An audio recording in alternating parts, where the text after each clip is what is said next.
رب اشرح لي صدري ويسر لي امري واحلل عقدة من لساني يفقهوا قولي۔ معزز سامعین کرام،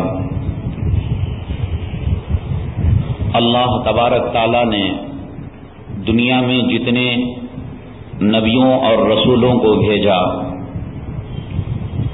تو ان نبیوں اور رسولوں کے ساتھ ان کی نبوت اور رسالت کی تائید کے لیے اور تصدیق کے لیے کچھ صحابہ بھی چنے اور ان کے کچھ ساتھیوں کو بھی بنایا تاکہ نبی کی نبوت کی وہ تصدیق کر سکیں، رسالت کی وہ تصدیق کر سکیں، جہاد میں جا سکیں، تعاون کر سکیں، مدد کر سکیں۔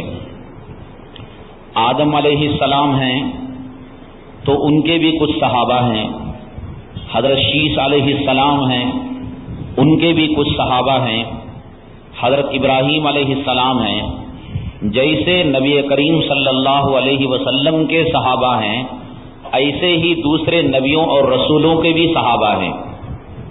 لیکن جیسے ہمارے نبی جناب محمد الرسول اللہ صلی اللہ علیہ وسلم کی شان نرالی ہے، اسی طریقے سے آپ علیہ الصلاۃ والتسلیم کے صحابہ کی بھی شان نرالی ہے۔ آپ کی نبوت بھی نرالی، آپ کی رسالت بھی نرالی، آپ کا وجود بھی نرالا۔ تو اسی طریقے سے اللہ تبارک تعالیٰ نے آپ کو جو صحابہ دیے وہ صحابہ بھی بڑے عجیب و غریب صحابہ ہیں۔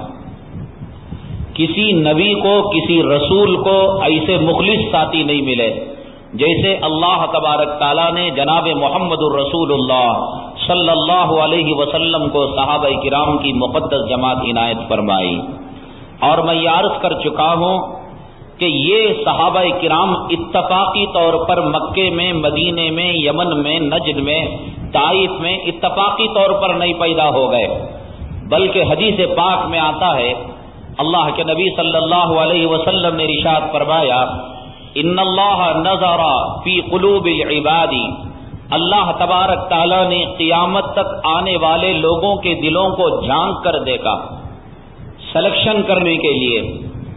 میں اور آپ علم غیب نہیں رکھتے، اللہ تبارک تعالیٰ کو علم غیب ہے، آئندہ کیا ہونے والا ہے، کون بچہ آنے والا ہے، کون جوان آنے والا ہے، کون سے اخلاق والا آدمی آنے والا ہے، کون سے علم والا آدمی آنے والا ہے، تمام علوم اللہ تبارک تعالیٰ جانتے ہیں۔ تو ان تمام چیزوں کو سامنے رکھ کر اللہ تبارک تعالیٰ نے اپنی نبوت اور رسالت کے لیے جناب محمد الرسول اللہ صلی اللہ علیہ وسلم کا انتخاب فرمایا۔ یہ اتفاقی طور پر نہیں ہوا کہ عبداللہ کے گھر ایک بیٹا پیدا ہو گیا اور جس کا نام محمد رکھ دیا گیا، 40 سال ہوئے اور اٹھے بیٹھے اسے نبی اور رسول بنا دیا گیا۔ مستقل ایک پلاننگ کے تحت کروڑوں لوگوں میں، ہزاروں ہزار سالوں کے آدمیوں میں اللہ تبارک تعالیٰ نے نبی کریم صلی اللہ علیہ وسلم کا انتخاب فرمایا۔ پھر جب آپ منتخب ہو گئے تو آپ کے لیے کون صدیق بنے، کون فاروق بنے، کون عثمان بنے، کون طلحہ بنے، کون زبیر بنے، کس میں کتنی کیپیسٹی ہے رسول کریم صلی اللہ علیہ وسلم کی خدمت کرنے کی، آپ کے محبت کا حق ادا کرنے کی، آپ کی تابعداری کرنے کی، آپ کی غلامی کا طوق اپنے گردن میں ڈالنے کی، یہ اللہ نے دیکھا۔ تو قیامت تک کے لوگوں میں حضرات صحابہ کرام کو چنا۔ یہ اتفاقی پیدا ہو کر نبی کو دیکھ کر نبی کے ہاتھ پر انہوں نے بیعت کر لی اور کلمہ پڑھ لیا نہیں ہوا، بلکہ قیامت تک کے لوگوں میں اللہ تبارک تعالیٰ نے ابو بکر کو چنا، عثمان کو چنا، طلحہ کو چنا، اسماء کو چنا، خدیجہ کو چنا، سلمہ کو چنا، اور ایسے چنا کہ قیامت تک آنے والے ابدال، قیامت تک آنے والے اولیاء، قیامت تک آنے والے فقہا، قیامت تک آنے والے بزرگان دین، اللہ کی عزت و جلالت کی قسم کھا کر یہ بات کہی جا سکتی ہے کہ صحابہ کرام میں جو کم درجے کا صحابی ہے، حضرت ابو بکر تو سب سے اونچے درجے کے صحابی ہیں، حضرت عمر فاروق تو سب سے دوسرے نمبر پر اونچے درجے کے صحابی ہیں، ان کی بات چھوڑیے، وہ صحابہ جن سے روایت منقول نہیں ہے، وہ صحابہ جن کا تاریخ میں بہت کم تذکرہ ملتا ہے جس نے ایک مرتبہ جناب محمد الرسول اللہ صلی اللہ علیہ وسلم کی چہرے انور کی جھلک ایمان کی حالت میں دیکھی اور ایمان کی حالت سے وہ دنیا سے رخصت ہو گیا۔ صحابی کسے کہتے ہیں؟ بات صحابہ کی چل رہی ہے، اتنا سب کچھ تو ہو جائے کہ صحابہ کی شان کیا ہے، صحابہ کی فضیلت کیا ہے، صحابہ کا مقام کیا ہے، صحابہ کی عظمت کیا ہے، پھر کوئی پوچھنے لگے مولانا صحابی کسے کہتے ہیں؟ صحابی کہتے ہیں ایمان کی حالت میں جناب محمد الرسول اللہ صلی اللہ علیہ وسلم کو جس نے پل بھر کے لیے دیکھا ہو اور پھر جب وہ دنیا سے رخصت ہوا ہو تو ایمان کی حالت میں رخصت ہوا ہو۔ ابو جہل نے بھی دیکھا، ایمان کی حالت میں نہیں دیکھا، عتبہ نے بھی دیکھا، ایمان کی حالت میں نہیں دیکھا، ابو لہب نے بھی دیکھا، ایمان کی حالت میں نہیں دیکھا۔ صحابی ہونے کے لیے شرط ہے ایمان کی حالت میں دیکھا ہو اور پھر دیکھنے کے بعد مرتد نہ ہوا ہو۔ عبداللہ ابن ابی نبی کریم صلی اللہ علیہ وسلم کے پیچھے کھڑے ہو کر نماز پڑھا کرتا تھا، کلمے کا اقرار کیا کرتا تھا، نبی کی نبوت اور رسالت کا اقرار کیا کرتا تھا، لیکن جب مرا تو مرتد ہو کر مرا، نبی کریم صلی اللہ علیہ وسلم سے بغاوت کر کے مرا۔ تو عبداللہ ابن ابی کو صحابی نہیں کہتے، کلمہ اس نے پڑھا، نبی کے پیچھے اس نے نماز پڑھی، نبی کے مجمع میں اس نے خطاب سنا، لیکن جب مرا تو ارتداد کی حالت میں مرا، کلمے سے پلٹ کر مرا، ایمان کو چھوڑ کر مرا، تو اس وجہ سے منافق کو صحابی نہیں کہتے۔ صحابی کے لیے دو شرطیں، دیکھنا ہو، ایمان کی حالت میں دیکھنا ہو، اور دیکھ کر مرتے دم تک ایمان پر باقی رہنا ہو، پھر ایمان کی حالت میں رخصت ہوا ہو، اسے کہتے ہیں صحابی۔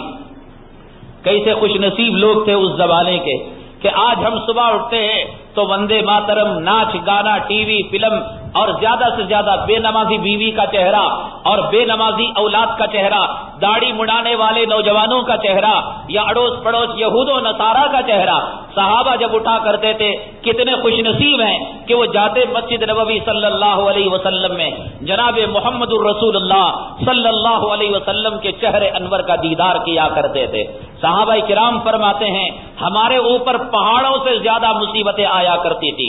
تاریخ کی کتابوں میں آپ جو واقعات سنتے ہیں صحابہ کرام کے قربانیوں کے کہ انہوں نے اپنی ماں کو قربان کر دیا، اپنی اولاد کو ذبح کر دیا، اپنی جو ہے تجارت کو چھوڑ دیا، اپنے وطن کو چھوڑ دیا، اپنے ملک کو چھوڑ دیا، اپنے کارخانے کو چھوڑ دیا، اپنے باغ کو اللہ کے راستے میں لگا دیا، اپنے ساری جائیداد کو نبی کے قدموں میں لٹا دیا۔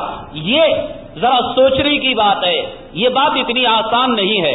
مجھ سے کہو رات بھر نماز پڑھنے کے لیے، آپ سے کہا جائے رات بھر سجدہ کرنے کے لیے، ہم سجدے کر لیں گے، لیکن جب قربانی دینے کا نمبر آتا ہے کوئی قربانی نہیں دے گا، پیٹ پر پتھر بندھنے کا نمبر آتا ہے کوئی پتھر نہیں باندھے گا۔ جاؤ صاحب کہاں کا ایمان لگایا، کہاں کی جنت لگائی، کہاں کا حوض کوثر لگایا، اور کہاں کے باغات لگائے، کہاں عرش کا سایہ۔ آج کی دیکھو صاحب کہ بیوی کو پالنا بھی عبادت ہے، بچوں کو کھلانا بھی عبادت ہے، دکانداری کرنا بھی رزق حلال ہے، جاؤ جاؤ۔ لیکن صحابہ کرام کے واقعات اگر تاریخ میں ہمارے بزرگان دین بیان نہ کیے ہوتے، اللہ نے اپنی تصدیق نہ کی ہوتی اپنی رضامندی کی، یقیناً صحابہ کرام کے واقعات اتنے ما فوق البشر واقعات ہیں، ان کے قربانی کے واقعات اتنے عقل سے دور بظاہر سمجھ میں آتے ہیں کہ ایک انسان یہ کام نہیں کر سکتا۔ بھوکا رکھا جا رہا ہے، پیاسا رکھا جا رہا ہے، سولی پر لٹکایا جا رہا ہے، کانٹے اور تیروں کو جسم کے مختلف حصوں میں چبو کر پوچھا جا رہا ہے کہ ابھی تم اپنے باپ دادا کے دین پر آ جاؤ، تو کہا کہ نہیں آئیں گے۔ کہا کم سے کم ایک کام تو کر دو کہ نبی کا نام لے کر گالی دے دو، کہا یہ بھی نہیں کریں گے۔ کہا اتنا تو کر دو کہ نبی کی گلی کی طرف اشارہ کر کے تھوک دو۔ علماء نے کہا فمن اضطر غیر باغ ولا عاد فلا اثم علیہ، جو انسان مجبور ہو جاتا ہے، ننگی تلوار سر پر آ جاتی ہے، سولی کا پندہ کندھے پر پڑ جاتا ہے اور دشمن سامنے ہے، علماء نے اجازت دے رکھی ہے مجبوری کی صورت میں آدمی غلط قدم اٹھا سکتا ہے۔ یعنی کسی نے تلوار لے کر ہمارے گردن پر رکھ دی اور کہا کہ تم کہو میں کافر ہوں، تو انسان کو اجازت ہے اپنی جان بچانے کے لیے ہاں بھائی میں کافر ہوں یہ کہہ کر چھٹکارا حاصل کر سکتا ہے، لیکن پھر توبہ تلہ کر کر اپنے ایمان کی تجدید کر لے۔ صحابہ کو بھی اجازت تھی، لیکن صحابہ نے کہا اگر میں نبی کے در اور نبی کی گلی کی طرف اشارہ کر کے تھوک دوں گا جان تو بچ جائے گی، لیکن کافروں اور مشرکوں کے حوصلے بلند ہو جائیں گے۔ سولی کے پندے پر رکھ کر کھڑے ہو کر انہوں نے کہا ہماری جان 100 مرتبہ جا سکتی ہے۔ حضرت سعد بن عبادہ رضی اللہ تعالیٰ عنہ صحابی ہے، جب ایمان لے آئے تو ان کی ماں صحرا کے اندر کھڑی ہو گئی اور کہا میں بھوکی رہوں گی، پیاسی رہوں گی، اور میں تن بھر چھوٹے سے کپڑوں میں رہوں گی، لوگ تمہیں تھوکیں گے، لوگ تمہیں تانے سے یاد کریں گے، ذلت کی نگاہ سے دیکھیں گے، یہ سعد وہ ہے جو اپنی ماں کا قاتل ہے۔ ساتھ میں اس وقت اپنے مکان میں آؤں گی جب تو محمد کے کلمے کو چھوڑ دے، جب محمد کے دین کو چھوڑ دے، اپنے باپ کے دین کو اختیار کر لے، اپنے ماں کے دین کو اختیار کر لے۔ ہم ہوتے تو کہتے یہ بوڑھی ماں ہے، پیاسی ماں ہے، چلو خوش کرنے کے لیے تو کچھ کر دیا جائے۔ یہ نوجوان شیرا کیوں مانتا ہے، جہیز کیوں لیتا ہے، شادی کے اندر مسجد کو چھوڑ کر شادی خانے میں نکاح؟ نہیں، میری اماں کی خواہش ہے، میری بہنوں کی خواہش ہے۔ میں تو علماء سے سنا ہو کہ جہیز لینا حرام ہے، ویڈیو گرافی حرام ہے، رسم کرنا حرام ہے، ہلدی لگانا ناجائز ہے، اور مسجد میں نکاح کرنا مستحب ہے، سیرا ڈالنا ناجائز ہے، سب معلوم ہے، لیکن کیا کرنا، میری ماں کا میں اکلوتا بیٹا ہوں، میری اماں کی خواہش ہے، میری بھانوں کی خواہش ہے، میرے رشتہ داروں عزیز و اقارب کے جو ہے دلی تمنا ہے۔ ماں کی خواہش کو ملحوظ رکھتے ہوئے آج کا نوجوان دن میں 100 مرتبہ جناب محمد الرسول اللہ صلی اللہ علیہ وسلم کے سنتوں کے جنازے کو اپنے ہاتھوں سے زمین کے اندر دفن کر رہا ہے۔ وہ بھی تو ماں تھی، ماں تو ماں ہوتی ہے، کافر کی ماں بھی ماں، مسلمان کی ماں بھی ماں، جانور کی ماں بھی ماں، پرندے کی ماں بھی ماں، ماں تو ماں ہوا کرتی ہے۔ لیکن سعد بن عبادہ رضی اللہ تعالیٰ عنہ آتے ہیں دیکھنے کے لیے، ماں بے ہوش ہو کر، نڈال ہو کر، بھوکی ہو کر، پیاسی ہو کر زمین پر تڑپ رہی ہوتی ہے، سکرات لگ چکی ہوتی ہے اور زندگی اور موت کے کشمکش میں ہے۔ تو حضرت سعد بن عبادہ رضی اللہ تعالیٰ عنہ کے آنکھوں سے آنسو جاری ہو جاتی ہیں۔ ماں کو دلاسا آتا ہے کہ شاید میرا بیٹا میری اس حالت زار کو دیکھ کر بے قرار ہو گیا ہوگا، ماں کو صحرا میں تڑپتا ہوا دیکھ کر اس کا دل بے قرار ہو گیا ہوگا اور اپنے کیے پر یہ شرمندہ ہو گیا ہوگا، یا اپنے باپ دادا کے دین کو شاید یہ قبول کر لے گا۔ تو ماں کہتی ہے بیٹا اچھا کیا تو آ گیا، میں تیرے آنکھ سے آنسوں کو پونچھتی ہوں اور میں صاف کرتی ہوں۔ سعد بن عبادہ رضی اللہ تعالیٰ نے کہا ماں تو کیا سمجھتی ہے کہ تو بے قرار ہو رہی ہے اور تو موت کے منہ میں جا رہی ہے، تو زندگی سے الوداع کر کے جا رہی ہے، اس وجہ سے میں رو رہا ہوں۔ میری ماں اللہ کی عزت و جلالت کی قسم میں نے محمد کا کلمہ پڑھا ہے، میں نے کوئی لات و عزا کا کلمہ نہیں پڑھا ہے۔ ماں نے پوچھا کیا بات ہے، کیوں رو رہے تھے؟ تو حضرت سعد بن عبادہ رضی اللہ تعالیٰ عنہ نے فرمایا کہ ماں اصل میں بات یہ ہے، اللہ تبارک تعالیٰ نے جب انسان کو بنایا تو سر کے بالوں سے لے کر پیر کے تلوے تک اللہ نے صرف ایک روح کو رکھا ہے، ایک جسم کو رکھا ہے۔ آج سعد روتا ہے کہ سعد تو کتنا بد نصیب ہے کہ صرف تیری ماں کی ایک روح کو اللہ کے راستے میں قربان کر رہا ہے۔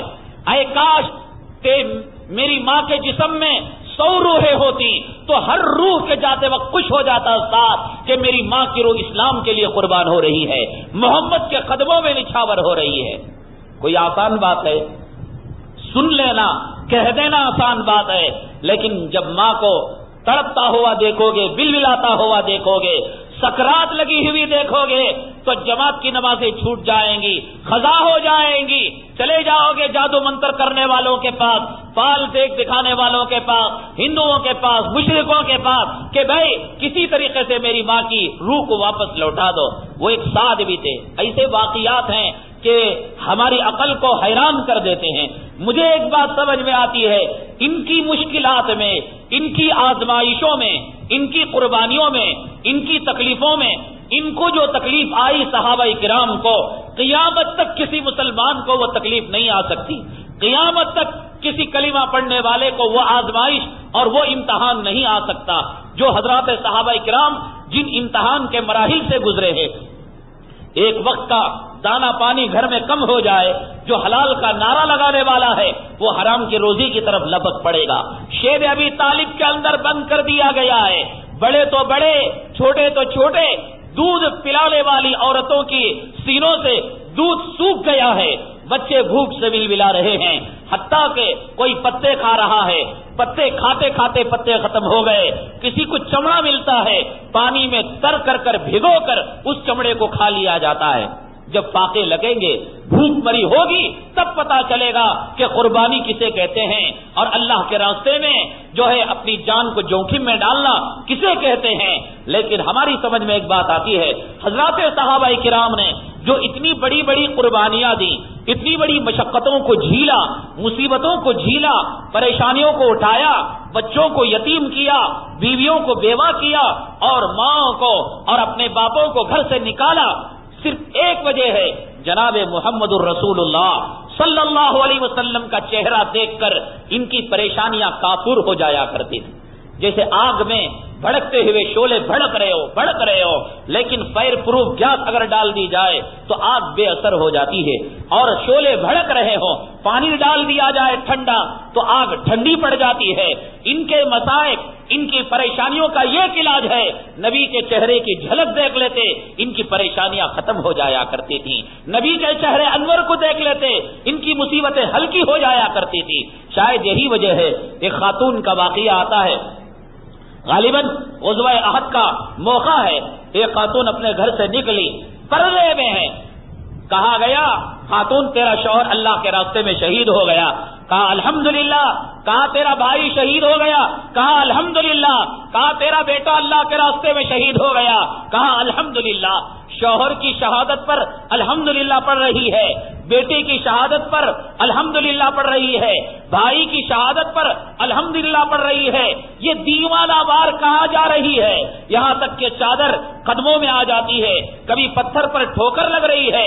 پوچھا گیا بھائی تیرا باپ شہید ہو گیا، بھائی شہید ہو گیا، شوہر شہید ہو گیا، بیٹا شہید ہو گیا، یہ بے قراری آخر کس لیے؟ تو خاتون کہتی ہے کہ میرے آقا کے چہرے کو دیکھ کر میں اپنی ساری مصیبتوں کو ہلکا کر لوں گی. احد کے میدان میں جاتی ہے، کسی نے غلط افواہ اڑا دی کہ جناب محمد الرسول اللہ صلی اللہ علیہ وسلم شہید کر دیے گئے. جب اسے اطلاع ملی خاتون کو کہ نہیں میرے آقا باحیات ہیں، کہتی ہے کہ میری ساری شہادتوں کا غم کافور ہو گیا.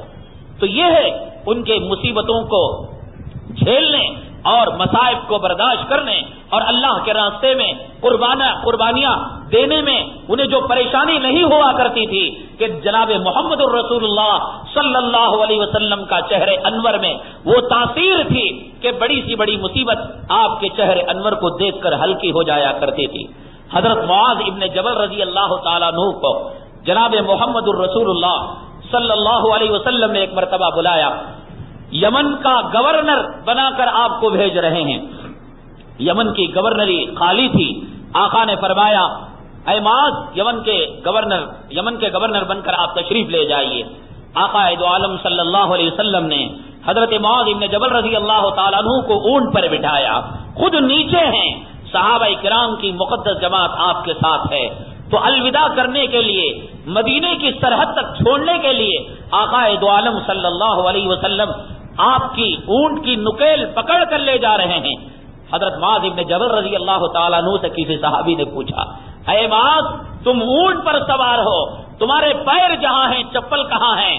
دونوں جہانوں کے کائنات کا سر مبارک وہاں تھا، تم نے یہ بے ادبی کیسے برداشت کر لی؟ حضرت معاذ ابن جبل رضی اللہ تعالیٰ عنہ نے فرمایا ہاں یہ خیال تو میرے دل میں بھی آیا تھا کہ میرے قدم جہاں ہیں وہاں جناب محمد الرسول اللہ صلی اللہ علیہ وسلم کا سر مبارک ہے. لیکن ادب اور حکم کا جب معاملہ آتا ہے، ادب کو میں نے دل سے سمجھا اور حکم تھا جناب محمد الرسول اللہ صلی اللہ علیہ وسلم کا. شیطان نے وسوسہ ڈالا کہ حکم کی خلاف ورزی کر ڈالو، لیکن کہا کہ ادب اسی میں ہے کہ حکم کو مانا جائے، کہ میں آقا دو عالم صلی اللہ علیہ وسلم کی حکم کی تعمیل کر لوں، یہ محبت کا ثبوت ہے. چنانچہ دل تو نہیں گوارا کر رہا تھا لیکن حکم تھا آقا کا. آقا کے حکم ماننے میں ادب ہے، آقا کے حکم کی تعمیل کرنے میں عشق و محبت کی دلیل ہے. اپنی منمانی کرنا، اپنے دل کی خواہشات کو ملانا، اپنے خیالات کو ملانا، اس میں محبت کا ثبوت نہیں ہے.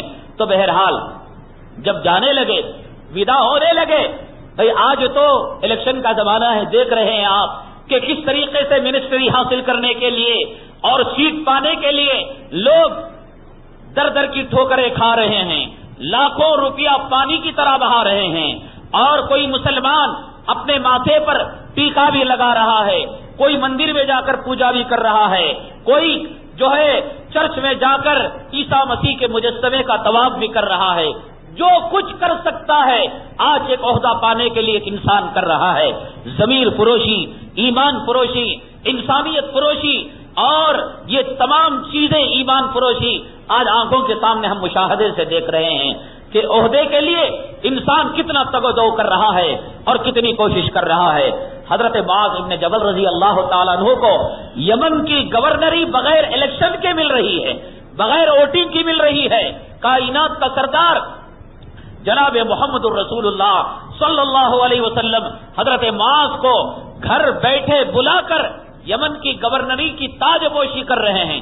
کتنا خوش نہیں ہونا چاہیے حضرت معاذ ابن جبل رضی اللہ تعالیٰ عنہ کو، لیکن معاذ ابن جبل رضی اللہ تعالیٰ عنہ زار و قطار رو رہے ہیں، زار و قطار رو رہے ہیں، جیسے کسی کی چہیتی ماں کا انتقال ہو چکا ہو، یا جیسے کسی انسان کو 40-45 سال تک اولاد نہ ہوئی ہو، اولاد کے لیے در در کی ٹھوکریں کھا رہا ہو، بڑی منتوں، بڑی سماجتوں اور بڑی دعاؤں کے بعد، بڑی مشکلوں سے علاج معالجے کے بعد ایک بچہ جنم لیتا ہے، لیکن صبح کو جنم لے کر شام کو سورج غروب ہونے سے پہلے اس کا انتقال ہو جاتا ہے۔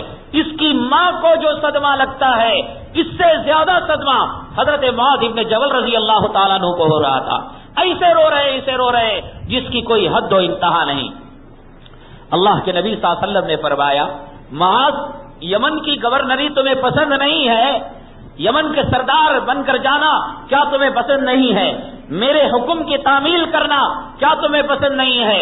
حضرت معاذ بن جبل رضی اللہ تعالیٰ فرمایا، یا رسول اللہ صلی اللہ علیہ وسلم، اگر آپ کہیں سمندر میں جانے کے لیے ہم سمندر میں چلے جائیں گے، آپ کہیں آگ کی دریا میں کودنے کے لیے ہم آگ کی دریا میں کود جائیں گے، اور آپ کہیں پہاڑ پر سے چھلانگ لگانے کے لیے، یہ کیا بڑی بات ہے؟ آپ کے حکم کی تعمیل کرنا ہمارا اولین فریضہ ہے۔ تو پھر آقا دو عالم صلی اللہ علیہ وسلم نے فرمایا، معاذ پھر اس طریقے سے رونے کی کیا بات ہے؟ حضرت معاذ ابن جبل رضی اللہ تعالیٰ عنہ ہچکیوں پر قابو لاتے ہوئے ارشاد فرمایا، اے اللہ کے نبی صلی اللہ علیہ وسلم، تہجد پڑھنے کے بعد جب فجر کی نماز پڑھنے کا وقت ہوتا تو میں آپ کی مسجد میں آتا، میں تابع امام کے کہتا تو کائنات کے سردار کا تصور میرے دل و دماغ میں آ جایا کرتا۔ آج مجھے گورنری مل رہی ہے، آج مجھے یمن کی بادشاہت مل رہی ہے، لیکن یمن کی مسجد میں اے آقا جب میں کہوں گا تابع امام کے تو آپ کا چہرہ نہیں نظر آئے گا، آپ کا دیدار نہیں ہوگا۔ ایسی گورنری کیا فائدہ، ایسی سرداری، ایسی بادشاہت اور ایسا جج، ایسا جو ہے قاضی بننا کیا فائدہ رکھتا ہے جس سے آپ کا دیدار نہ ہو؟ اے اللہ کے نبی صلی اللہ علیہ وسلم، ہر صبح آپ کی یاد آئے گی، ہر شام آپ کی یاد ستائے گی، کھاؤں گا تو آپ کی یاد آئے گی، لیٹوں گا تو آپ کی یاد آئے گی۔ اللہ کے نبی صلی اللہ علیہ وسلم نے دلاسا دیا، معاذ جسموں کی دوری کوئی بڑی بات نہیں ہے، اگرچہ کہ تم جسمانی اعتبار سے مجھ سے دور رہ گئے ہو، لیکن اگر تمہارے دل میں میری محبت رہے گی تو قیامت کے دن میں انشاءاللہ تمہارا حشر میرے ساتھ ہوگا۔ یہ دلاسا دیا اللہ کے نبی صلی اللہ علیہ وسلم نے۔ صحابہ کرام کو ماں کی ممتا میں وہ مزہ نہیں آتا تھا، اولاد کی شفقت میں وہ لطف نہیں آتا تھا، اور بیویوں سے وہ راحت انہیں نہیں ملا کرتی تھی، بھوک کے وقت کھانے میں اتنی سیری نہیں ہوا کرتی تھی، پیاس کے وقت پانی پینے میں انہیں اتنی لذت نہیں ملا کرتی تھی جتنا کہ جناب محمد الرسول اللہ صلی اللہ علیہ وسلم کے چہرے انور کو دیکھ کر انہیں راحت ملا کرتی تھی۔ اللہ کے نبی صلی اللہ علیہ وسلم کا چہرہ اللہ تبارک تعالیٰ نے اتنا عظیم الشان بنایا کہ صحابہ کرام کی بڑی بڑی مصیبتیں، بڑی بڑی پریشانیاں آپ کے چہرے کو دیکھ کر کافر ہو جایا کرتی تھی۔ اللہ تبارک تعالیٰ نے آپ کے چہرے کو دکھانے کے لیے قیامت تک کے آنے والے لوگوں میں صدیق کا، فاروق کا، 1,24,000 صحابہ کرام کا انتخاب فرمایا کہ تم اس لائق ہو کہ میرے نبی کے صحابی بن سکتے ہو، تم اس لائق ہو میرے صحابی نبی کے غلام بن سکتے ہو، عاشق بن سکتے ہو، متبع بن سکتے ہو، جانثار بن سکتے ہو، بدر میں کام آ سکتے ہو، حنین میں کام آ سکتے ہو، دعوت و تبلیغ کر سکتے ہو، نبی کی سنتوں کو کائنات کے اندر تم عام کر سکتے ہو۔ اللہ تبارک تعالیٰ نے چن کر ان صحابہ کو نبی کی غلامی کے لیے منتخب فرمایا۔ کتنے خوش نصیب ہیں جنہوں نے پل بھر بھی آپ کو دیکھ لیا۔ روایتوں میں ایک واقعہ آتا ہے، ایک مرتبہ نبی کریم صلی اللہ علیہ وسلم کی جماعت کہیں سفر میں تشریف لے جا رہی تھی، تو اس زمانے میں لوگ اونٹوں پر سفر کیا کرتے تھے۔ ایک آدمی اور جو سفر کیا کرتے تھے تو پورے جماعت کے ساتھ اور گروپ کے ساتھ سفر کیا کرتے، یہ نہیں کہ 2 آدمی آگے 2 پیچھے، پورے مل کر، جسے مندہ کہتے ہیں، سب مل کر جایا کرتے تھے۔ کسی طریقے سے ایک صاحب اس مجمع میں سے، کافروں کے مجمع میں سے ایک صاحب استنجا کے لیے گئے، قضائے حاجت کے لیے گئے، تو لشکر والوں نے یہ سمجھا کہ تمام لوگ آ گئے، قافلہ آگے بڑھ گیا، یہ صاحب پیچھے کے پیچھے رہ گئے۔ تو اس زمانے کے اندر روڈ میں لکھا ہوا نہیں رہتا کہ ہائی وے نمبر 17 ہے جو مدینے کو جاتا ہے، یا 18 ہے جو مکے کو جاتا ہے، نہ سڑکیں بنی تھی، نہ راستے بنے تھے، نہ کوئی راستہ بتانے والا ہوا کرتا تھا۔ بس سارے قافلے میں ایک آدمی ہوتا جو ہادی ہوتا، راستہ بتانے والا، وہ پیشہ ور ہوتا، اسے پیسہ دے کر رکھتے، وہ منزل سے منزل کا پتہ بتاتا اور پھر اپنے گھر کی طرف چلا جاتا تھا۔ تو یہ صاحب پیچھے رہ گئے۔ اتفاق سے صحابہ کرام کی جماعت وہاں سے گزر رہی تھی، تو آئے پانی مانگنے کے لیے، تو انہوں نے پانی مانگا۔ تو اب صحابہ سے بات چیت ہونے لگی، تو اس صاحب نے کہا کہ بھئی تمہارے نبی کون ہیں، تمہارے رسول کون ہیں؟ تو کہا ہمارے نبی جناب محمد رسول اللہ صلی اللہ علیہ وسلم ہیں، آپ تشریف لے آئیے، وہاں پر آپ کو پانی بھی مل جائے گا اور ہدایت کا ساز و سامان آپ کو مل جائے گا، دنیاوی پیاس بھی مل جائے گی اور آخرت کی پیاس بھی آپ کی جو ہے مٹ جائے گی، تشریف لے آئیے۔ تو وہ صاحب تشریف لے آئے، نبی کریم صلی اللہ علیہ وسلم کے چہرے انور کو دیکھا۔ میں نے کہا کہ آقا کے چہرے میں وہ کمال ہے، آقا کے چہرے میں اللہ تبارک تعالیٰ نے وہ نور دے رکھا ہے، وہ معجزہ دے رکھا ہے۔ اگر اللہ آپ کو شق قمر کا معجزہ نہ دیتا، اللہ تبارک تعالیٰ آپ کی انگلیوں سے اگر جو ہے پانی کو جاری نہ کرتا، اللہ تبارک تعالیٰ آپ کے ہاتھ میں کنکریوں سے کلمہ نہ پڑھواتا اور معجزے نہ دیتے، خود نبی کا چہرہ اپنے وجود میں، اپنے ظاہر میں ایک معجزہ تھا جسے دیکھ کر آدمی بے قرار ہو جایا کرتا تھا۔ لبید بن ربیعہ ایک کافر ہے، شاعر ہے، اور اتنا بڑا شاعر کہ مکے کی دیوار میں پرانے جو کافر اور مشرک شاعر تھے اپنے کلام کو لٹکایا کرتے تھے، اور معمولی شاعر اپنے کلام کو نہیں لٹکا سکتا تھا۔ جو زبردست شاعر ہے اعلیٰ درجے کا، وہی اپنے کلام کو لٹکاتا تھا۔ اس کو کہتے ہیں معلقات، یعنی مکے کی دیوار پر کلام لٹکانے والا شاعر۔ تو یہ تھے لبید بن ربیعہ۔ نبی کریم صلی اللہ علیہ وسلم کو ایک مرتبہ دیکھا، فوراً کہہ اٹھے یہ جھوٹے کا چہرہ نہیں ہو سکتا، فوراً انہوں نے ایمان کو قبول کر لیا۔ کسی صحابی نے پوچھا کہ بھئی تم بہت بڑے شاعر تھے اور مکے کی دیوار میں زمانے جاہلیت میں تمہارا کلام، تمہارا شاعرانہ تخیل وہاں پر لٹکا کرتا تھا، ساری دنیا کے لوگ اسے پڑھا کرتے تھے، کیا اب تم شاعری نہیں کرتے؟ کیا تم اب کلام نہیں کرتے؟ تو لبید بن ربیعہ نے صرف ایک بات کہی، ابعد القرآن، کیا قرآن کے بعد بھی، نبی پر ایمان لانے کے بعد بھی کیا میری شاعری میں کوئی دم ہو سکتا ہے؟ ہو گیا، تمام باتیں ختم ہو گئی، تمام کمالات ختم ہو گئے۔ جب نبی کے چہرے کو دیکھا تمام کمالات ختم ہو گئے، آپ کے چہرے کو دیکھ کر نبی کے قرآن کو پڑھا، میری شاعری ختم ہو گئی۔ آقا کے چہرے میں اللہ تبارک تعالیٰ نے وہ تاثیر دے رکھی تھی کہ دیکھنے والا بے قرار ہو جایا کرتا تھا۔ وہ صاحب آئے اور آنے کے بعد فوراً پہلے ہی لمحے میں کہا آمنت باللہ ورسولی، اللہ پر اور اللہ کے رسول پر میں ایمان لے آیا۔ اس کے بعد اللہ کے نبی صلی اللہ علیہ وسلم نے ان سے کچھ بات کی، بات کرنے کے بعد انہوں نے کہا کہ میں آپ سے کچھ سیکھنا چاہتا ہوں، علمنی ما علمک اللہ، اے محمد صلی اللہ علیہ وسلم آپ مجھے وہ سکھا دیجئے جو اللہ نے آپ کو سکھایا ہے۔ اللہ کے نبی صلی اللہ علیہ وسلم نے سکھایا، توحید کے بارے میں، رسالت کے بارے میں مختصر الفاظ میں نبوت کے خلاصے کو اللہ کے نبی صلی اللہ علیہ وسلم نے پیش کیا۔ تو اس نے قسم کھائی کہ اللہ کی قسم آج کے بعد میں ان تعلیمات سے کبھی انحراف نہیں کروں گا۔ کیا خوش نصیب ہے وہ، جا رہا تھا قافلے میں، بھٹکا، راستہ ملا بھی تو کون سا راستہ ملا؟ نبی کا راستہ مل گیا، جنت کا راستہ مل گیا، حوض کوثر کا راستہ مل گیا، عرش کا راستہ مل گیا۔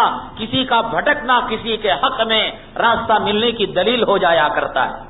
اللہ کے نبی کے دربار میں آ کر کلمے کو پڑھا، نبی سے تعلیمات کو حاصل کر لیے، اور جب نبی نے تعلیمات دیے تو کہا اے محمد صلی اللہ علیہ وسلم، اللہ کی قسم مرتے دم تک میں ان تعلیمات سے پل بھر کے لیے نہیں ہٹوں گا۔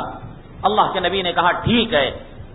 گیا آگے 2-4 قدم اونٹنی پر بیٹھا، 2-4 قدم آگے بڑھے، نہ کوئی نماز کا وقت آیا، نہ رمضان کا سیزن آیا، نہ زکوٰۃ فرض ہوئی، نہ صدقہ دیا، نہ خیرات کیا، نہ اللہ کے راستے میں جہاد کیا۔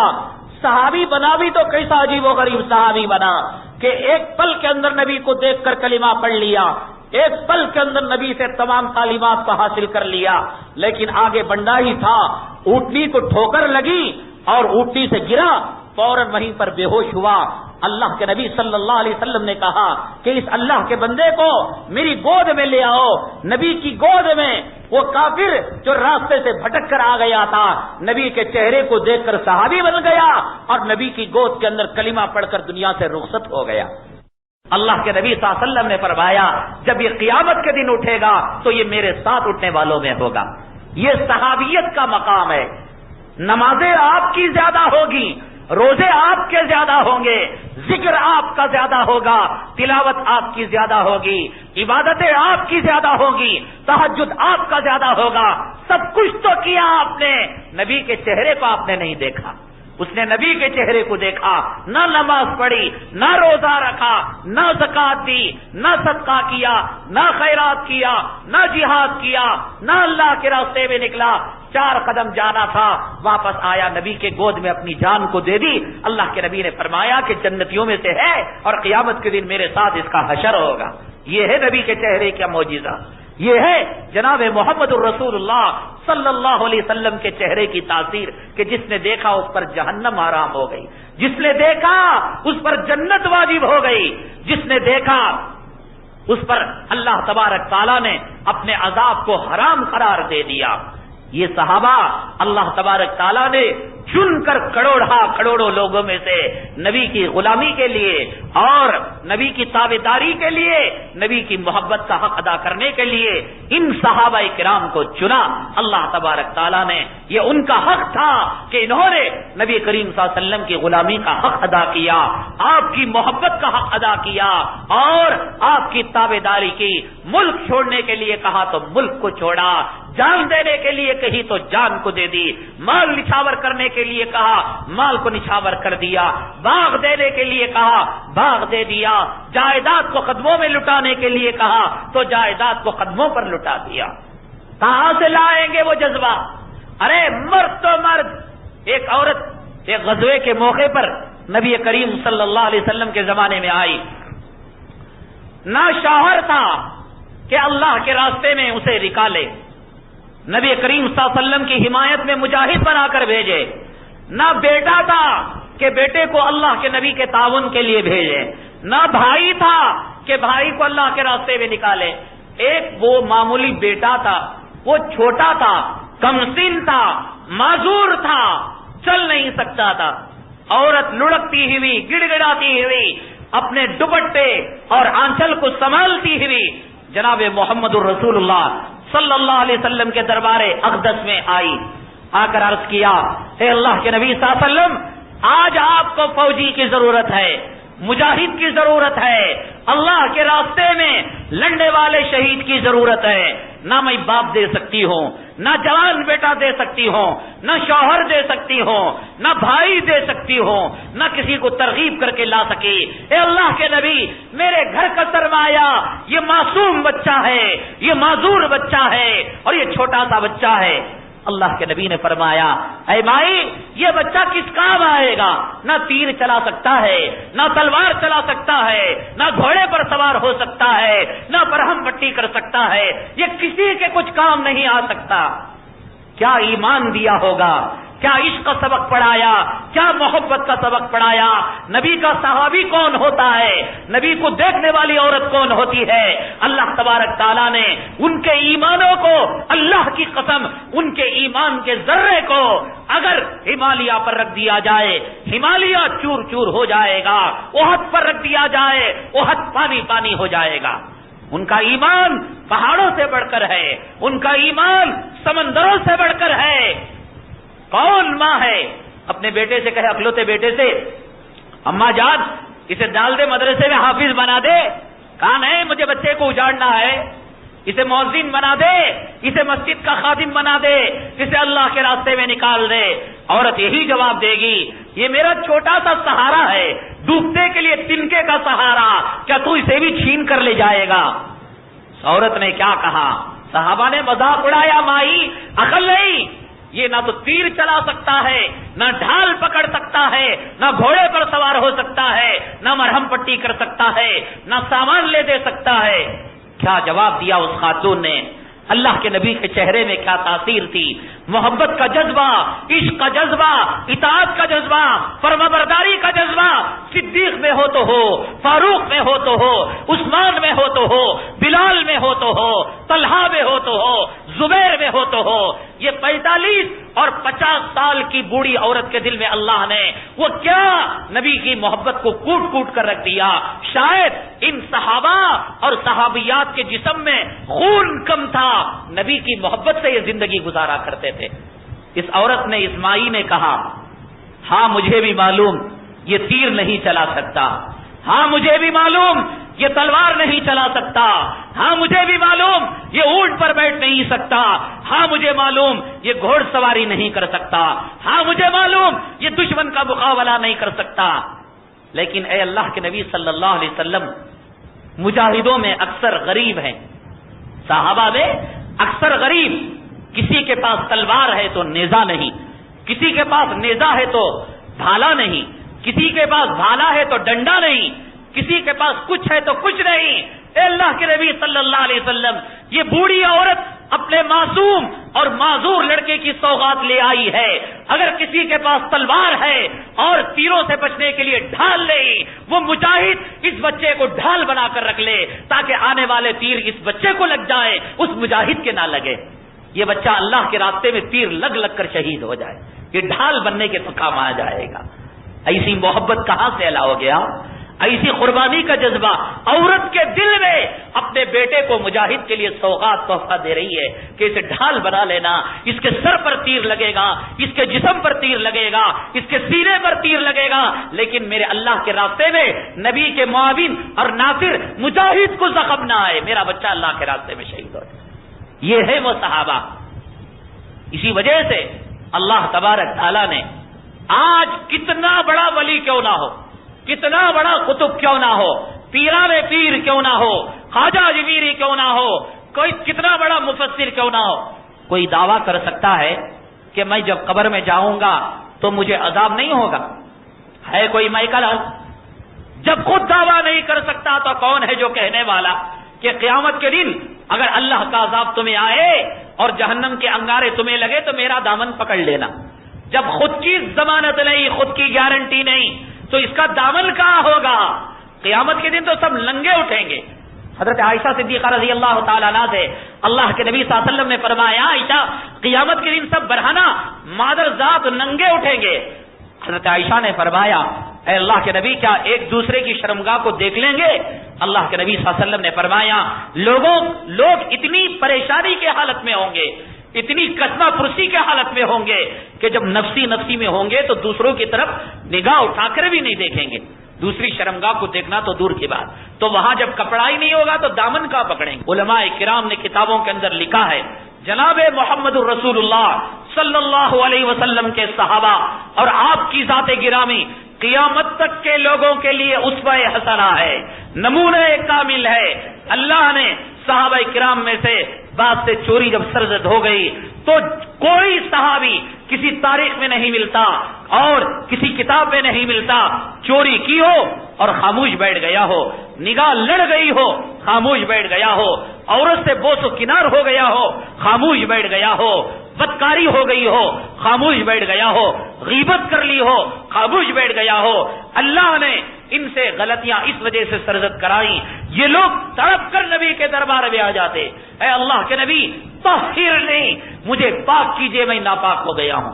تو جب اللہ کے نبی گناہ سے پاک کریں گے تو پتا چلے گا کہ زنا کی حد کیا ہے، چوری کی حد کیا ہے، عملی طور پر پریکٹیکل طور پر امت کے لیے نمونہ بن جائے گا کہ کون گناہ کرے گا اس کی سزا شریعت کے اندر کیا مقرر ہے۔ بہرحال اللہ کی حکمت ہے، اللہ کی مصلحت ہے کہ اگر صحابہ سے گناہ ہو بھی گئے، غلطیاں ہوگی بھی، تو کسی مومن کے لیے یہ جائز نہیں کہ کسی صحابی کو گناہ کے ساتھ یاد کرے، زنا کے ساتھ یاد کرے، چوری کے ساتھ یاد کرے، جھوٹ کے ساتھ یاد کرے۔ اللہ کے نبی صلی اللہ علیہ وسلم نے فرمایا اذا رأيتم الذين يسبون اصحابي فقولوا لعنت الله على شركم، اگر تم میرے بعد کچھ لوگوں کو دیکھو گے جو صحابہ کو کم سرس کہتے ہوں گے، وہ صحابی چور نکل گیا معاذ اللہ، اس نے زنا کر لی، اس نے پپی لے لی، اس نے خیانت کر لی، اس نے جھوٹ بول دیا، اس نے مال غنیمت سے مال لے لیا، اللہ کے نبی صلی اللہ علیہ وسلم نے فرمایا ایسے لوگ آئیں گے جو صحابہ کرام کو ان کے درجات سے کم درجہ دیں گے، ان کو برائیوں کے ساتھ یاد کریں گے۔ اللہ کے نبی نے فرمایا جب تم ایسے لوگوں کو دیکھو تو کہو لعنت اللہ علی شرکم، اللہ کی لعنت ہو تمہارے شر پر، ہم تمہارا ساتھ نہیں دیتے۔ صحابی کو گالی دینا اور صحابی کو برائی کے ساتھ یاد کرنا اللہ کے نبی صلی اللہ علیہ وسلم نے حرام قرار دیا ہے۔ میں ایک حدیث حمد و صلات کے بعد آیت کے بعد آپ کے سامنے سنائی جس میں اللہ کے نبی صلی اللہ علیہ وسلم نے فرمایا کہ من احبہم فبحبی احبہم، جو صحابہ سے محبت کرتا ہے وہ میری محبت کی وجہ سے محبت کرتا ہے۔ اگر تمہارے دل میں نبی کی محبت ہے، تمہارے دل میں نبی کی عظمت ہے تو صحابہ سے محبت کرنا ضروری ہے۔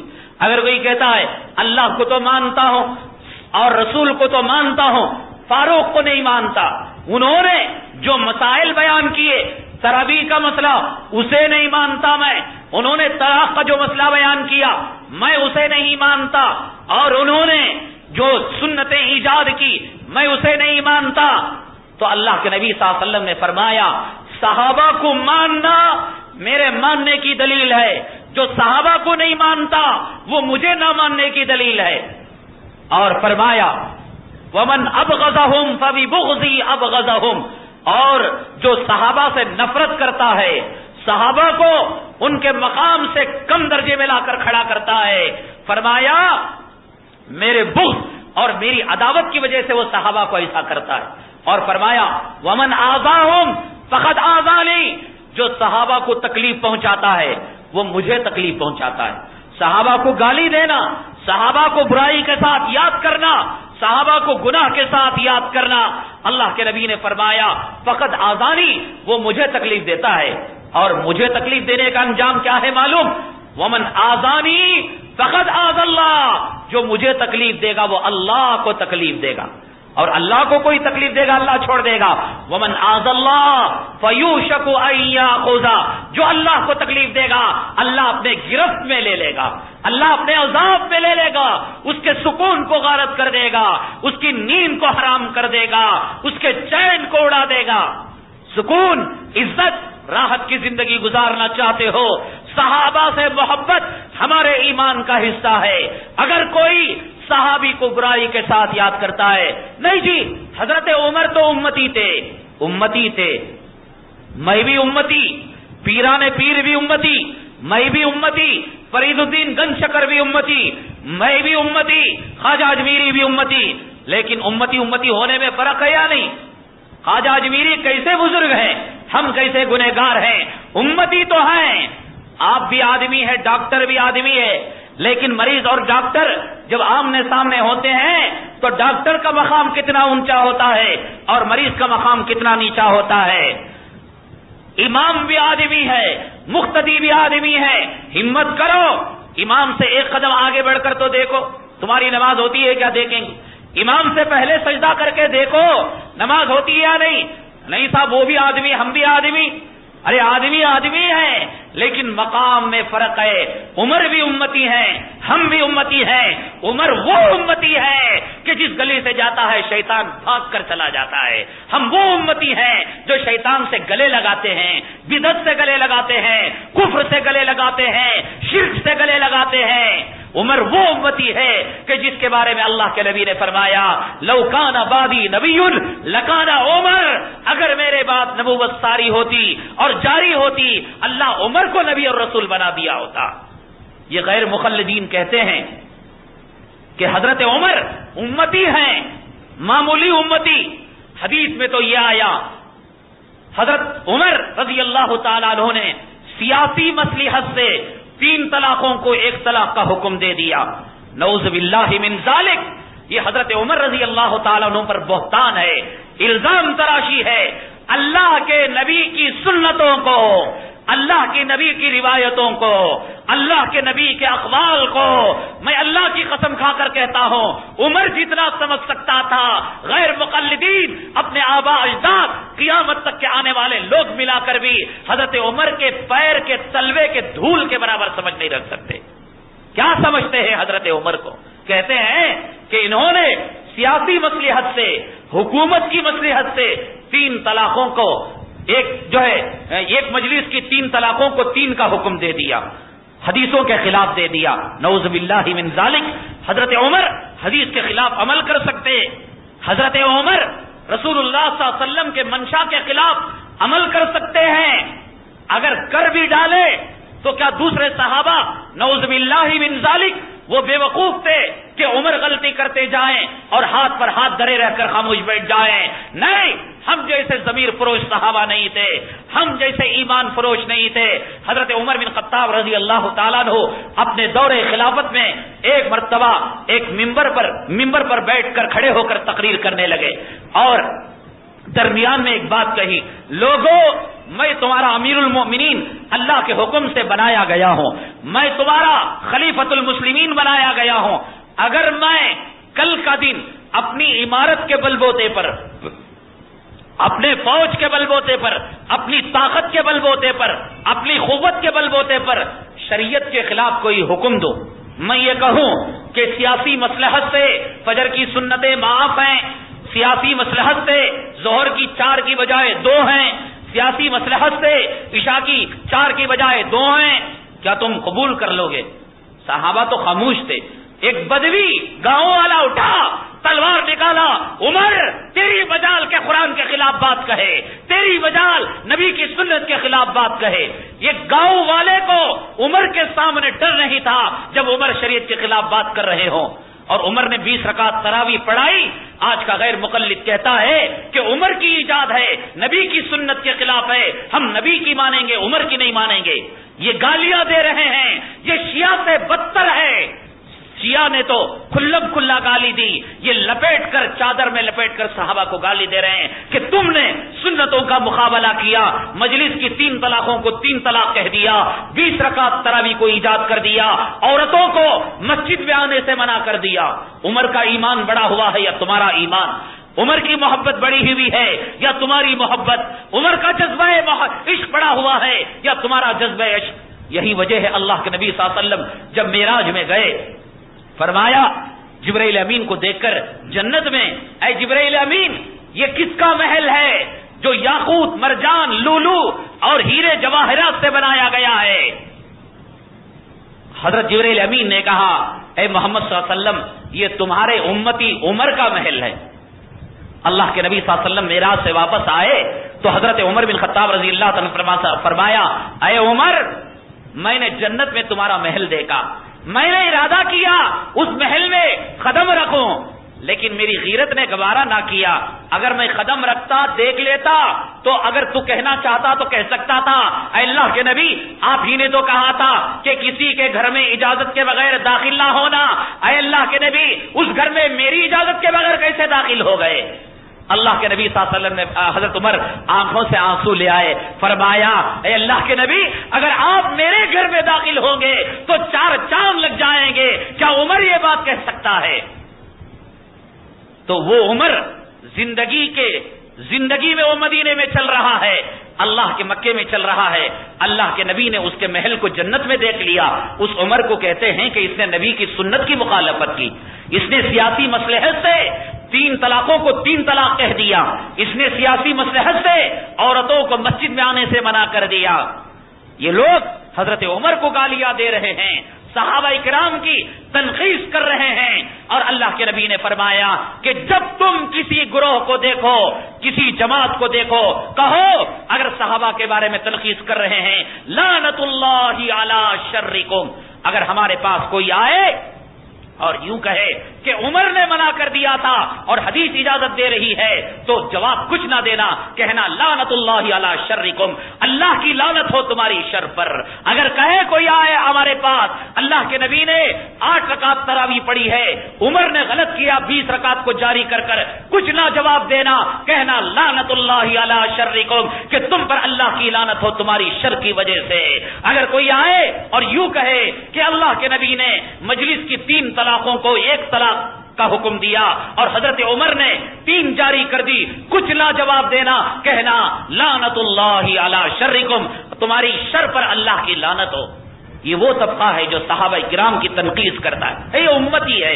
حضرت عثمان غنی رضی اللہ تعالیٰ عنہ نے اذان ثانی کی ایجاد کی ہے. جمعہ کے اندر جمعہ میں 1 اذان ہوا کرتی تھی, حضرت عثمان غنی رضی اللہ تعالیٰ عنہ نے دوسری اذان کو ایجاد, نہیں صاحب ہم عثمان کو نہیں مانتے, ہم اللہ کے نبی کو مانتے. عثمان کس کا ہے؟ علی کس کا ہے؟ عمر کس کا ہے؟ صدیق کس کا ہے؟ اور اللہ کے نبی نے کیا کہا کہ فَسَتَرَوْنَ بَعْدِي اخْتِلَافًا كَثِيرًا, کہ میرے چلے جانے کے بعد تم امت میں پھوٹ دیکھو گے, اختلافات دیکھو گے. تو کیا کرنا؟ علیکم بسنتی, جب اختلافات آ جائیں, لڑائیاں آ جائیں, جھگڑے آ جائیں, تو تمہیں میری سنت لازم ہے. وَسُنَّةَ الْخُلَفَاءِ الرَّاشِدِينَ, اور تمہیں جس طریقے سے میری سنت پر چلو گے تو کامیاب ہو جاؤ گے, اسی طریقے سے میرے صحابہ اور میرے خلفائے راشدین کے طریقے پر چلو گے تو کامیاب ہو جاؤ گے. تو حضرت عمر کو نبی کی حدیث کے مقابلے میں لا کر حضرت عمر کا مقام گھٹانا, حضرت عثمان کو نبی کی حدیث کے مقابلے میں لا کر حضرت عثمان کا مقام گھٹانا, حضرت علی کو نبی کی حدیث کے مقام میں لا کر حضرت علی کے مقام کا گھٹانا, حضرت صدیق کو نبی کی حدیث کے مقابلے میں لا کر حضرت صدیق کا مقام گھٹانا, یہ مسلمان تو کام نہیں کر سکتا. جو یہ کام کرے اس کا ایمان کمزور ہے, اس کا جذبہ محبت کمزور ہے. ومن ابغضهم فببغضی ابغضهم, جو ان سے نفرت کرتا ہے صحابہ سے, وہ میری نفرت کی وجہ سے نفرت کرتا ہے. جب سے یہ عنوان چلا ہم حنفی کیوں ہیں, تو ہمارے جو ملنے جلنے والے لوگ ہیں ان کو پکڑ پکڑ کر غیر مقلدین کہتے ہیں کہ بھائی تم محمدی ہو یا حنفی ہو, تم حنفی کیوں ہو, محمدی بن جاؤ. تمہاری نماز حنفی کیوں ہے, محمدی نماز تمہاری ہو جائے. کم وقتوں کو اتنی سمجھ میں نہیں آتا.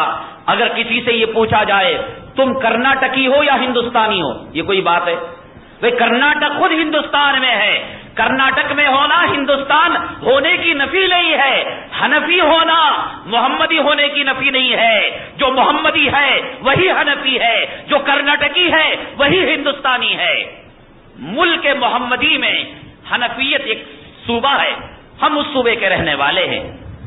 اور کوئی تم سے کوئی بات کہے, تراویح کی بات, ایک ہاتھ سے مصافحے کی بات, ایک مجلس کی طلاقوں کی بات, تو ہمارے بھائی موٹی باتیں نہیں جانتے. ان کو کہتے دو جی بخاری میں آیا ہے سینے پر ہاتھ باندھنا, بخاری میں آیا ہے پیر چوڑا کرنا, بخاری میں آیا ہے ہاتھ سے ملنا. اب آپ کو بخاری کے بخار کا کیا پتا؟ ایک بات ان سے کہہ دینا, ایک بات ان سے کہہ دینا کہ بھائی تم اپنے آپ کو اہل حدیث کہتے ہو, غیر مقلد کہتے ہو. میں اس وجہ سے کہہ رہا ہوں, آپ کہنا مولانا صحابہ کی بات چل رہی تھی پھر یہ عنوان کہاں سے آ گیا؟ یہ وہ طبقہ ہے جو پسے پردہ صحابہ کو گالیاں دینے والا ہے.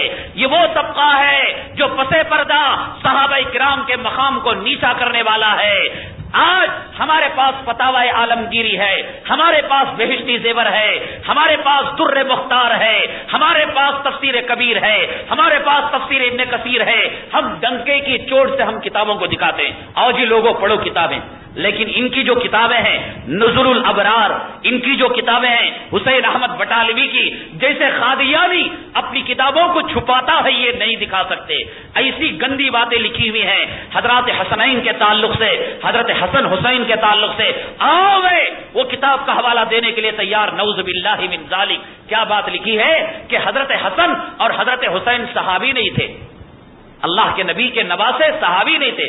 نعوذ باللہ من ذالک. آگے کی بات کہوں گا تو کلیجہ منہ کو آ جائے گا. حضرت حسین کے بارے میں لکھا ہے، اللہ معاف فرمائے، نقل کفر نہ باشد، کفر کو نقل کرنا کفر نہیں ہوتا. بہت جبر کر حقیقت پر سے پردہ ہٹانے کے لیے بات کہہ رہا ہوں. حضرت حسین کے بارے میں کہا ہے یہ بیوی کا بڑا دل دادا تھا، یہ بیوی سے بہت ملنے والا تھا، تو چنانچہ اتنا ملا نعوذ باللہ من ذالک، نعوذ باللہ من ذالک، کہ آخر عمر میں سل کی بیماری حضرت حسین کو آ گئی. یہ ان کی کتابوں میں لکھا ہوا ہے. پس پردہ شاید آج کے غیر مقلدوں کو ان کی کتابوں کا علم نہ ہو. یہ صلاۃ الرسول اور یہ موٹے اماموں کو دیکھ کر انہوں نے حنفیت کو چھوڑ کر اس کو اپنا لیا ہو. ان کی جو کتابیں ہیں کبھی منظر عام پر نہیں لاتے، جن کے اندر صحابہ کرام کو گالی دی ہے انہوں نے. ان کا ایک عالم ہے، اس نے لکھا ہے عبدالحق بنارسی، اس نے لکھا ہے صحابہ کرام کو تو صرف 5 حدیثیں یاد تھیں اور ہم اہل حدیث کو صحابہ سے زیادہ علم ہے. نعوذ باللہ من. وہ صحابہ جن کو اللہ نے رضی اللہ عنہ ورضوا عنہ کا خطاب دیا ان کو 5 حدیثیں یاد تھیں. یہ کم وقت انگریز کی دم کو ساری حدیثیں یاد آ گئی. آؤ میں دکھاتا ہوں. عبدالحق بنارسی کی کتاب کے اندر یہ بات لکھی ہوئی ہے. اس وجہ سے اگر کوئی آپ کو ملے اور کہے صاحب اہل حدیث ہو جاؤ، کیوں محمدی ہو جاؤ، حنفی شافعی یہ فرقہ بندی میں کیوں مبتلا ہو، تو ایک بات تو یہ کہو، یہ قرآن جو پڑھتے ہو اس کو کہتے ہیں مصحف عثمانی. حضرت عثمان رضی اللہ تعالیٰ عنہ نے اسے مرتب فرمایا.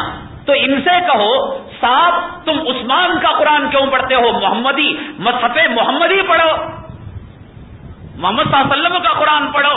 تو وہ اگر یہ کہیں کہ مصحف عثمانی وہی ہے جو مصحف محمدی ہے، تو آپ بھی یہ کہنا کہ حنفی وہی ہے جو ہے مسلک محمدی ہے.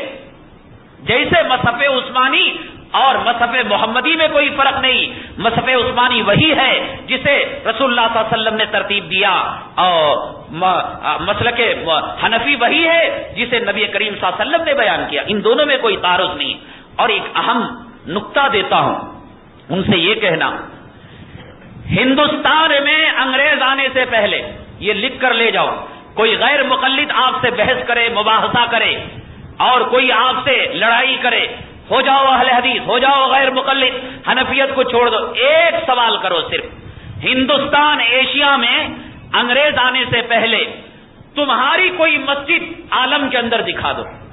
جیسے چار مینار غیر مقلدوں کی مسجد ہے، ہندوستان میں انگریز آنے سے پہلے تمہارے مسلک کی کوئی مسجد دکھا دو. نہیں دکھا سکتے مسجد، کوئی مرے ہوئے عالم کو دکھا دو. نہیں دکھا سکتے کسی خبر کو دکھا دو. نہیں دکھا سکتے تمہارے غیر مقلد کسی مفسر کی تفسیر دکھا دو، کوئی ترجمہ دکھا دو، کوئی جو ہے قبرستان دکھا دو، کوئی کتاب دکھا دو. نہیں دکھا پائیں گے خدا کی قسم یہ لوگ.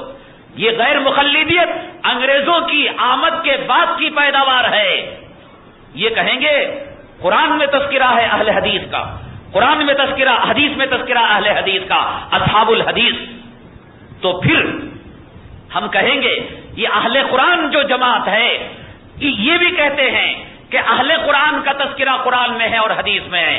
تو لفظ آ جانے سے جماعت ہو جانا ضروری نہیں ہے. قرآن میں حدیث میں سمجھیے بات، اصحاب الحدیث جہاں آیا ہے حدیث کی خدمت کرنے والے اور حدیث کو حفظ کرنے والے مراد ہے، اس سے فرقہ اور جماعت مراد نہیں ہے. اگر مراد ہے تو ملکہ وکٹوریا آنے سے پہلے کہیں بھی دنیا میں تم جو ہے دکھا دو کہ تمہاری کوئی جماعت ہو، تمہارا کوئی ترجمہ ہو، تمہاری کوئی کتاب ہو، تمہاری کوئی مسجد ہو، تمہاری کوئی مدرسہ. نہیں دکھا سکتے، قیامت تک نہیں دکھا پائیں گے. 1870 میں سب سے پہلے محمد حسین بٹالوی نے لاہور کے اندر سب سے پہلے دنیا میں 8 رکعت تراویح پڑھنے والا. ان سے کہو اگر تراویح 8 رکعت پڑھنا سنت نبویہ ہے اور سنت صحابیہ ہے, 1870 سے 1 سال پہلے, 1 دن پہلے, محمد حسین بٹالوی کی زندگی سے پہلے تم ثابت کر دو کہ کسی ولی نے, کسی صحابی نے, کسی تابعی نے, کسی بزرگ نے 1870 سے پہلے کبھی 8 رکعت تراویح پڑھی ہو. انگریزوں سے پہلے ان کا وجود نہیں ہے. انگریزوں کی آمد کے بعد یہ جماعت پیدا ہوئی. ان کے 8 علماء وہ ہیں جنہوں نے جہاد کے خلاف کتابیں لکھی. شمس العلماء اور خان بہادر کا لقب انہیں انگریزوں کے دربار سے ملا ہے. آج ان کے اہل حدیث ہونے پر پچھتاوا ہو رہا ہوگا. کیوں میں غیر اہل حدیث ہو گیا, میں کیوں غیر مقلد ہو گیا. اتنے خطرناک حقائق ہیں. صحابہ کو انہوں نے اتنا برا بھلا کہا ہے کہ اگر کسی غیر مقلد کے سامنے سچائیاں آ جائیں گی وہ توبہ کرے گا, یا نہیں تو انگریز کا ایجنٹ ہوگا جو اپنے کفر پر قائم رہے گا. انگریزوں کے وجود سے پہلے ان کا پتہ نہیں چلتا. اصحاب القرآن, اصحاب الحدیث سے مراد قرآن کی خدمت کرنے والے اور حدیث کی خدمت کرنے والے مراد ہیں, یہ فرقہ مراد نہیں ہے. تو بہرحال صحابہ کرام میں حضرت سیدنا عمر بن خطاب رضی اللہ تعالیٰ عنہ نے جو مسائل بیان کیے وہ حدیث کے خلاف نہیں, وہ مزاج نبوت کے خلاف نہیں, وہ سنت رسول کے خلاف نہیں, عین سنت کے مطابق تھے. جو یہ کہے گا کہ حضرت عمر نے سنت کے خلاف کہا وہ منافق ہے, حضرت عمر کو گالیاں دینے والا ہے. میں آپ کو ایک اور بات بتاؤں, صحابہ جس طریقے سے نبی کے عمل سے دین بنتا ہے, صحابہ کے عمل سے دین بنتا ہے. صحابہ نے کام کیا اور اللہ تبارک تعالیٰ نے آسمان سے حکم نازل کیا کہ یہ صحابی کا عمل مجھے پسند ہو گیا, اسے قرآن کا حصہ بنا لو, اسے حدیث کا حصہ بنا لو, اسے سنت کا حصہ بنا لو. یہ ساری تفصیلات ہیں, انشاءاللہ اگلے جمعے بیان کیے جائیں گے. اللہ تبارک تعالیٰ سے دعا ہے اللہ تبارک تعالیٰ صحابہ کی عظمت کو ہمارے دلوں میں بٹھائے. اللہ